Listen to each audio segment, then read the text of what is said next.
Assalamualaikum warahmatullahi wabarakatuh. Saya Melanie Purwanti, mahasiswa Psikologi Universitas Muhammadiyah Profesor Dr. Hamka semester 2. Kesadaran merupakan semua sensasi, persepsi, memori, dan perasaan sadar dalam setiap situasi. Kesadaran terbagi menjadi dua. Yang pertama adalah kesadaran dasar.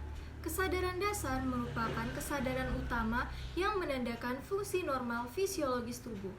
Kesadaran dasar ini dapat meningkat atau menurun secara patologis. Yang kedua adalah kesadaran luhur.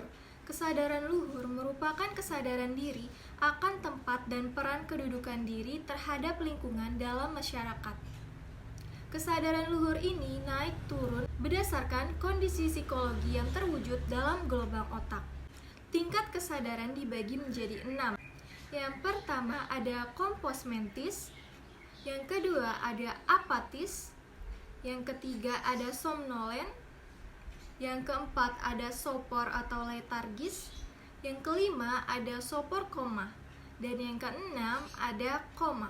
Kemudian tingkat kesadaran luhur ini dibagi menjadi 4. Yang pertama ada beta, alfa, theta, dan delta. Kemudian pengatur kesadaran di otak. Seluruh daerah perpanjangan batang otak yaitu medula, pons, dan mesencephalon. Perangsangan listrik secara tersebar pada daerah mesencephalon dan pontile formatio reticularis menimbulkan aktivitas yang segera dan jelas pada korteks cerebri dan membangunkan tidur atau SAR atau sistem aktivasi reticularis. Formatio reticularis merupakan anyaman sel-sel neuron kecil yang berhubungan satu sama lain dan berhubungan dengan serabut saraf naik atau turun dalam batang otak. Terdapat di bagian tengah mesencephalon dan ada di dalam medula spinalis sampai dengan diencephalon atau talamus. Kemudian ada di tingkat medula spinalis, batang otak, talamus yang membentuk SAR atau sistem aktivasi reticularis.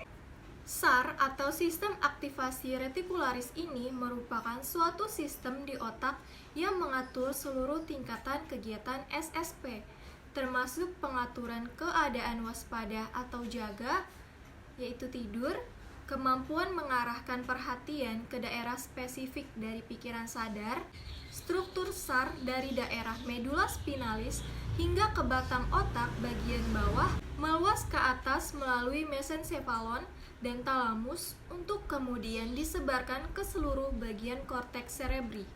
Fungsi SAR ini adalah menggiatkan atau meningkatkan atau menyebarkan rangsangan saraf ke seluruh bagian otak atau korteks cerebri. SAR terdiri dari dua bagian yang fungsinya berlawanan. Yang pertama, bagian yang merangsang atau mengaktifkan korteks, dan yang kedua adalah bagian yang menghambat atau melemahkan korteks. Stimulus utama SAR atau sistem aktivasi reticularis yang pertama ada stimulus sensorik, yang kedua ada stimulus retrograde, yang ketiga ada sinyal sensorik. Nah, selanjutnya ada proses sistem aktivasi retikuler, di mana perangsangan sistem aktivasi retikuler oleh korteks cerebri dijalarkan melewati jaras-jaras serabut saraf yang menuju ke formatio reticularis dari semua bagian cerebrum, yaitu korteks somatosensorik, korteks motorik, korteks frontalis, ganglia basalis, hipokampus, hipotalamus, dan struktur limbik lainnya. Pembagian SAR ini menjadi dua, yang pertama pembagian batang otak, yang kedua bagian talamus. Kemudian tidur. Theories of sleep atau tidur yaitu recuperation theories, dan yang kedua circadian theories. Nah, stage of sleep ini atau tingkatan tidur ini dibagi menjadi 4. Yang pertama ada stage 1, stage 2, stage 3, dan stage 4. Sekian dari saya. Wassalamualaikum warahmatullahi wabarakatuh. Terima kasih.